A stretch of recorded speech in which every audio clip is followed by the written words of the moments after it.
말씀하시며 내가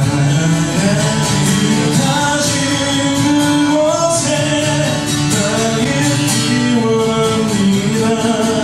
이끄시는 대로 순종하게 살리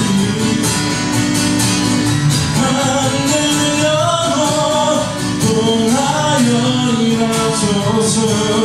주님 나라와 그 뜻을 위하여 오 주님 우리 이끄소서.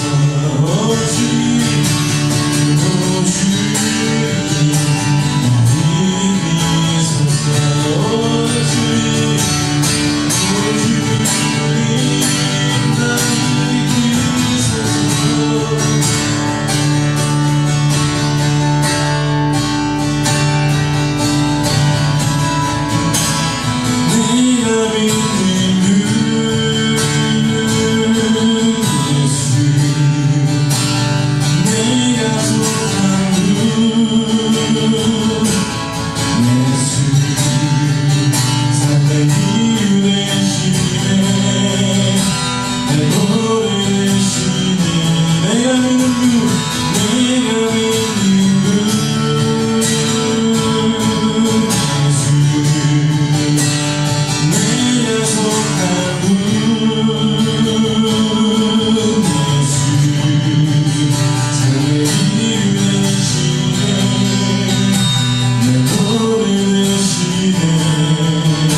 오늘 우리에게 주시는 말씀 사사기 2장 16절에서 22절까지의 말씀입니다.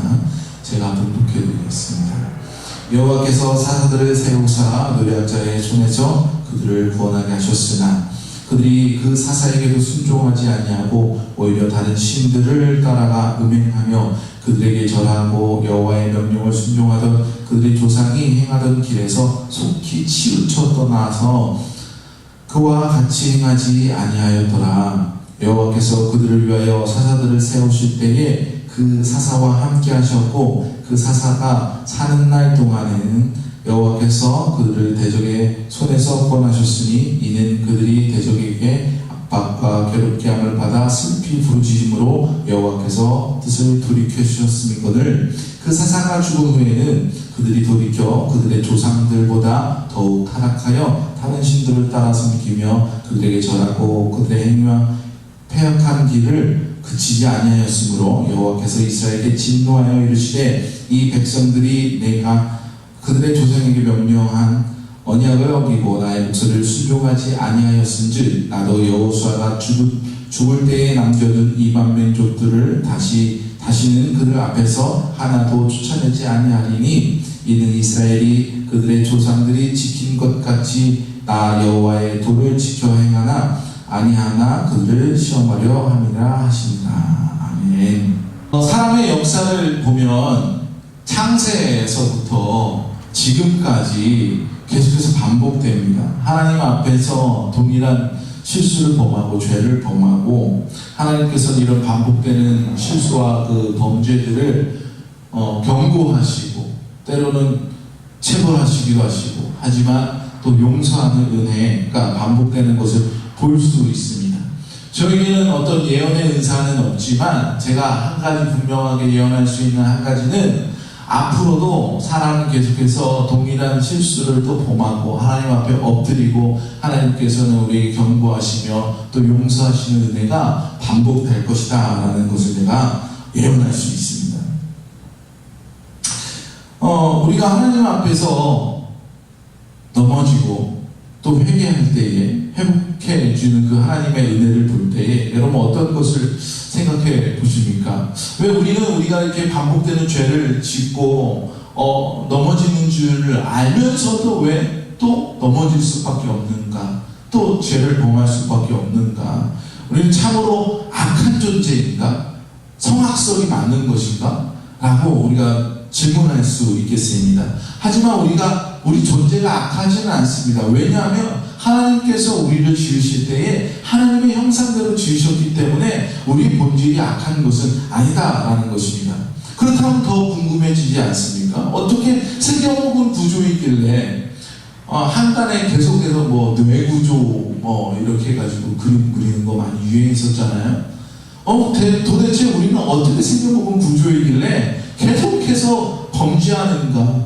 또 동일한 그런 실수를 반복할 수 있는가? 라는 질문을 우리 스스로 할 필요가 있다라는 것입니다. 우리는 오늘 그 이유를 본문에서 좀 발견했으면 좋겠어요. 이 시기는 오늘 본문의 시기는 여호수아가 죽은 직후입니다. 이스라엘의 위대한 지도자인 모세를 우리가 기억할 거예요. 모세는 이집트에서 이스라엘 사람들을 출애굽해 구출해 온 그런 리더입니다. 광야를 걷게 했던 40년의 세월을 광야에서 이끌어왔던 리더입니다. 위대한 지도자죠. 그리고 이 위대한 지도자 그 다음에 여호수아라는 지도자가 세워지게 되는데 여호수아도 굉장히 모세의 후광에 가려질 만도 할 만큼 모세가 엄청난 사람임에도 불구하고 그렇지 않고 여호수아 역시 위대한 지도자로 남아있는 것은 여호수아의 지도력 또한 엄청났고 여호수아가 하나님의 말씀대로 준행하여서 해냈던 많은 것들이 있음을 우리는 알 수 있습니다. 모세가 광야까지 이끌었다면 여호수아는 하나님의 약속의 땅 가나안에 이끌고 들어가서 그곳에서 정착하게 하고 또 많은 그 가나안의 민족들을 싸워 이기고 전투들을 남기고 또 그 각 지파마다 땅을 분배하여 살도록 정착하게 하게 한 장군인이 바로 이 여호수아다라는 것입니다. 이 여호수아 때까지만 해도 이스라엘 백성들은 잘 뭉쳐졌어요. 각 지파로 땅을 분배받아서 흩어졌음에도 불구하고 다툼도 있었고 논쟁도 있었지만 그래도 여호수아가 이끌고 나가는 또 여호수아가 선포하는 하나님의 말씀을 잘 들었습니다. 근데 문제는 여호수아가 죽고 난 다음이었어요. 여호수아가 죽은 후에 이렇다할 리더십이 나타나지 않았습니다. 그리고 여호수아를 돕던 장로들이 있었을 때까지만 해도 그래도 하나님의 말씀을 보존하고 그 말씀을 따르기로 했었는데 여호수아를 섬기던 그 장로들마저 죽게 되었을 때는 그 후손들이 하나님의 이름을 기억하지 못하였다라는 거예요. 분명 하나님께서는 돌 12개를 세워서 이것이 내가 너희를 구원해온 증표로 너희가 세워라 라고 해서 그 돌을 세웠는데 누구도 이제 그 돌을 보면서 하나님께서 우리를 구원하신 그 역사를 기억하지 못하고 있다라는 것입니다. 12절에 보니까 애굽 땅에서 그들을 인도하여 내신 그들의 조상의 하나님 여호와를 버리고 다른 신들 곧 그들의 주위에 있는 백성들의 신을 따라 그들에게 절하며 여호와를 진노하게 하였으되 하나님을 잊은 것뿐만 아니라 이제는 그 주변에 있는 다른 민족들의 신 즉 우상들, 이방신들을 섬기게 되었다라는 것입니다. 여러분, 이들이 살아가는 곳이 어딘지 우리는 생각해 볼 필요가 있어요. 이들이 살아가는 곳이 하나님께서 이끌어낸 그 약속의 땅이 아닌 것입니까? 아니에요. 그들의 조상들에게 하나님 축복하셔서 기름지고 젖과 꿀이 흐르는 그 땅, 여전히 그들이 그 땅에서 살고 있어요. 그 땅은 하나님이 허락하여 주신 땅입니다. 다시 말하면 이 은혜의 하나님의 터전에 살고 있어요. 그 삶에 갑자기 하나님께서 주신 은혜를 다 까먹거나 다른 곳으로 이주하여서 또 하나님을 보지 못하여 만나지 못하는 곳에 있는 것이 아니라 여전히 하나님의 은혜 가운데 살아가고 있는 상황입니다. 그럼에도 불구하고 그들이 하나님을 떠나 이방신들을 섬겨가고 있어요. 여러분, 우리는 어떻습니까? 우리가 살아가고 있는 터전, 예전에는 하나님 감사합니다 라고 했던 그 삶을 살아가고 있는 우리가 어느 순간에 불평불만이 생기고 하나님을 원망하고 있지는 않습니까? 이스라엘 백성들과 같이 내 주변을 볼 때에 하나님을 보지 못하는 그 마음이 생길 수 있다는 겁니다. 이상하죠? 여전히 하나님이 주신 그 약속의 땅, 하나님의 은혜의 텃밭에 살아가고 있으면서 어떻게 하나님을 잊을 수 있겠는가? 붕어와 비슷한 수준이니까. 그 이유는 무엇이겠습니까? 이스라엘 자손들이 오늘 본문에와 같이 하나님을 떠나 우상을 섬기게 된 것은 하나님의 말씀을 전적으로 순종하지 못해서 남겨진 그 죄가 있기 때문이에요. 순종하지 못하여서 남겨진 죄. 본문 20절과 21절의 말씀을 보면 이 백성이 내가 그들의 조상에게 명령한 언약을 어기고 나의 목소리를 순종하지 아니하였은즉 나도 여호수아가 죽을 때 남겨둔 이방 민족들을 다시는 그들 앞에서 하나도 쫓아내지 아니하리라. 이게 무슨 말이겠어요? 여호수아가 가나안 정복을 시켰을 때 각 지파들로 이제 전쟁하게 되는데 하나님이 뭐라고 말씀하셨습니까? 가난한 사람들 하나도 남기지 말고 다 쫓아내라 라고 말씀하셨어요. 근데 가진 것도 다 불태워버리라 라고 말씀하셨어요. 근데 이스라엘 백성들이 어떻게 합니까? 타협을 하게 돼요. 이 사람들이 우리를 잘 섬겨주겠다는데 우리 하나님을 그들도 고백하고 우리를 섬겨주겠다는데 그럼 좋은 거 아니야? 라고 타협하게 됩니다. 하나님, 이거는 참 하나님께도 기쁜 일 아니겠습니까? 이방 민족들이 하나님을 인정하고 섬기지 않겠습니까? 타협하여서 그들을 살려둡니다. 협력하는 공동체로 남겨두게 돼요. 이게 여호수아 때에 완전히 순종하지 못한 그 찌꺼기가 남아있는 것입니다. 그래서 여호수아가 죽고 그들을 알고 있던 장로들이 다 죽고 그 자손들이 그들을 바라볼 때 그 사실을 기억하지 못하고 그들의 문화를 동경하고 또 그들이 가지고 있는 것들을 또 함께 섞다 보니까 그들과 혼인을 하게 되고 그들의 문화도 가져오게 되고 그들이 섬기는 신도 같이 들여오게 되고 우상을 섬기게 되고 하나님을 잊게 되고 있다는 것입니다. 어떻게 보면 굉장히 세상적으로 보면 좋은 것 같아요. 평화적이고 지혜롭고 효율적이었어요. 그런데 그 결과가 어떻게 됐습니까? 바로 불순종의 대가가 바로 이렇다라는 것입니다. 그 불순종이라는 것은 죄입니다. 이들이 하나님의 은혜 가운데 살고 있으면서 우상을 섬기게 된 것은 단지 그들이 현재 어떤 것을 잘못에 의한 것에 뿐만 아니라 하나님의 말씀에 불순종한 그 찌꺼기 작은 하나가 남겨져서 그들에게까지 이어왔다라는 이 사실을 볼 수 있습니다. 우리가 이전에 회개하고 또 하나님 앞에 돌이켰는데 다시 그곳으로 돌아갈 때가 있어요. 왜 그렇습니까?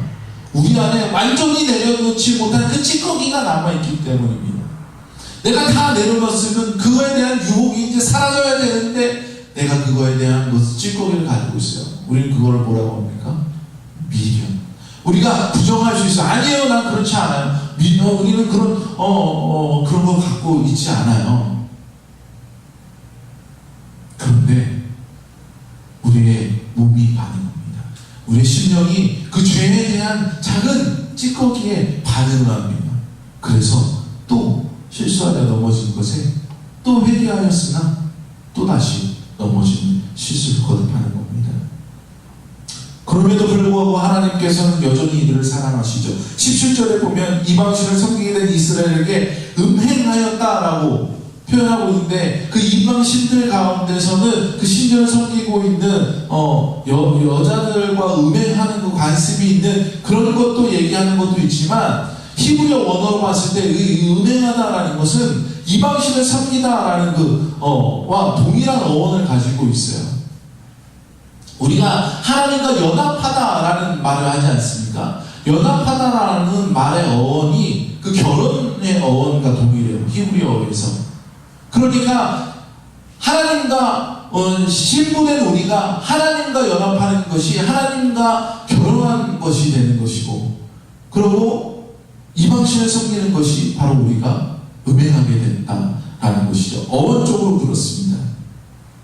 하나님의 입장에서 볼 때 남편을 두고 다른 남자를 따라가는 이 신부의 모습을 바라볼 때 어떻겠습니까? 분노가 치밀어오지 않겠습니까? 그를 내치고 벌하여 주고 싶지 않겠습니까? 이스라엘 법대로 그들을 사람들 가운데 놓고 돌로 때려 죽이고 싶지 않겠습니까? 오늘날도 그래서 많은 사건 사고들이 일어나잖아요. 가정의 폭력들이 일어나잖아요. 불륜으로 인한. 그런데 우리가 그런 불륜을 저지른다는 거예요.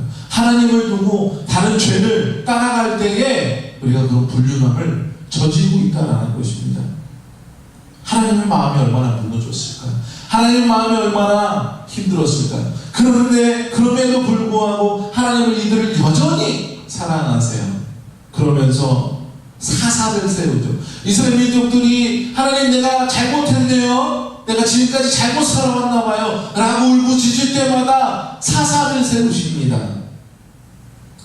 그런데 이 사사를 세웠을 때는 그 사사를 따라서 회개하고 또 하나님 말씀을 따르기도 하고, 때로는 그 사사를 세웠음에도 불구하고 사사의 말을 듣지 않을 때도 있었고, 그 사사가 죽고 나면 이전보다 더 악한 행동을 하는 모습들을 또 봐요. 그럼에도 불구하고 또 그들이 울부짖을 때 하나님께서는 다시 그 땅에 사사를 보내주십니다. 하나님께서 이 백성을 얼마나 사랑하시는지, 얼마나 이들을 방법을 통하여서 후원하시고자 하는 그 마음을 우리가 볼 수 있다는 겁니다. 우리가 살고 있는 이 땅은 전쟁 이후에 재건된 나라입니다.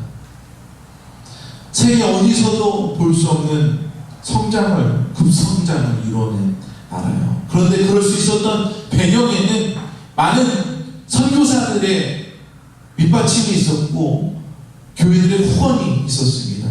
그리고 앞장서서 일했던, 개혁했던 많은 사람들 중에 많은 그리스도인들이 그 가운데서 희생하였고 봉사하였음을 우리는 역사를 통하여서 볼 수 있어요. 그럼에도 불구하고 우리는 은혜의 터전을 살아가고 있음에도 불구하고 세상은 여전히 교회를 핍박하고, 또한 하나님의 법과 반대되는 것들을 던지면서 그것이 이제는 정의다라고 말하는 시대가 아니겠습니까? 하나님께서는 이럴 때 분명히 사사를 통해서 다시금 일깨워 주시는데, 여러분 이 시대에 사사를 보내셨다면 그것이 바로 여러분 한 사람임을 저는 믿습니다. 하나님께서 이 시대에 우리가 다른 것 아닌 하나님을 바라보고 살아가는 것, 얼마나 바라볼 것이 많이 있어요. 뛰어난 과학기술도 있고 하나님이 없음을 증명하겠다라는 기술자들도 있는 이 세상에 말씀을 완전히 반대하는 사람들이 있는 이 세상에 우리가 하나님을 믿고 우리가 그리스도인이 되었다는 것은 하나님께서 우리를 이 혼잡한 세상에 사사로 보내셨다라는 것입니다. 여러분 사사는 재판관이라는 뜻이 있어요. 물론 이 사사기에 살아가는 시절에 족장들이 재판을 하고 송사를 담당하였지만 이 사사들이 주로 하는 것이 재판이 아니었어요. 그럼에도 불구하고 이들을 사사라고 했던 것은 하나님의 법을 이들에게 선포했기 때문이 아닐까 생각이 됩니다. 우리가 사사가 되었다라는 것은 하나님의 법을 이 땅에 선포할 의무가 있다라는 것입니다. 그리고 우리가 사사로서 이 땅을 살아가는 것은 하나님께서 여전히 이 땅을 사랑하고 있다, 여전히 이 사람들을, 우리의 백성들을 사랑하고 있다라는 증거가 되기 때문입니다. 그렇기 때문에 우리는 더욱더 사사의 삶을 살아가야 되는 줄로 여러분 믿으시기 바랍니다. 나 한 사람이 도대체 무엇이길래 연약한 자가 아니라 하나님의 은혜를 이어갈 수 있는 혼탁한 세상에 죄를 범죄하고 또 실수하고 반복하는 그런 생활을 살아가는 이 시대에 그 반복의 사슬을 끊어버리고 하나님께로 이끌어갈 수 있는 한 사람, 이 시대의 사사, 여러분의 일터의 사사, 여러분의 가정의 사사, 이웃의 사사가 될 수 있는 그 축복된 삶을 살아가는 저와 여러분에게 주님의 이름으로 간절히 축원드립니다. 기도하시겠습니다.